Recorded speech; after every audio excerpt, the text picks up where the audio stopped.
Anggaran jumbo bukan hanya angka, ia adalah amanah sejarah. Ketika program MBG menyentuh 335 triliun pada 2026, negara sedang mempertaruhkan masa depan generasi. Di titik inilah, temuan KPK terkait 8 titik rawan tidak bisa dilihat sebagai kegagalan, tapi early warning system yang bekerja tepat waktu. Dalam literatur tata kelola publik, ini disebut preventive governance, mendeteksi risiko sebelum jadi skandal. Sebab dalam controlling corruption, Robert Klitgard mengingatkan korupsi kerap lahir dari celah sistem ketimbang niat individual. Ingat, 8 titik rawan itu bukanlah abstraksi, ia konkret, sistemik, serta berbahaya. Regulasi yang lemah, birokrasi berlapis yang membuka rente, hingga sentralisasi kuasa pada BGN yang rentan mematikan check and balance. Ini belum termasuk soal konflik of interest dalam penunjukan pengelola dapur, lemahnya transparansi, dan pengawasan yang timpang. Semuanya ini merupakan kombinasi klasik governance failure. Menurut KPK, kondisi ini bisa menciptakan risiko akuntabilitas, inefisiensi, bahkan terjadinya korupsi manakala tidak segera dibenahi. Dalam konteks inilah, koreksi menjadi panggilan moral,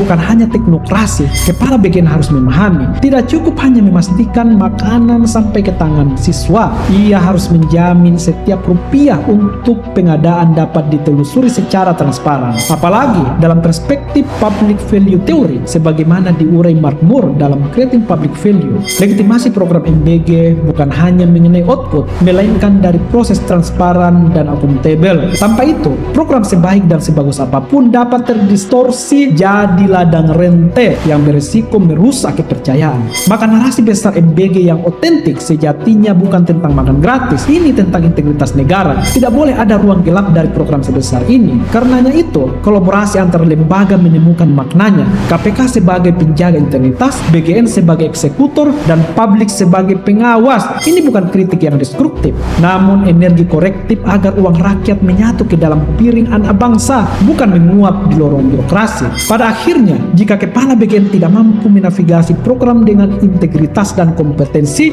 maka mengevaluasi dan menggantikan kepala BGN dengan figur yang lebih kompeten patut ditimbang oleh Presiden, agar amanah sejarah ini benar-benar jadi kebanggaan bangsa. Sebab otentisitas narasi MBG bukan tentang makan gratis, melainkan soal integritas negara.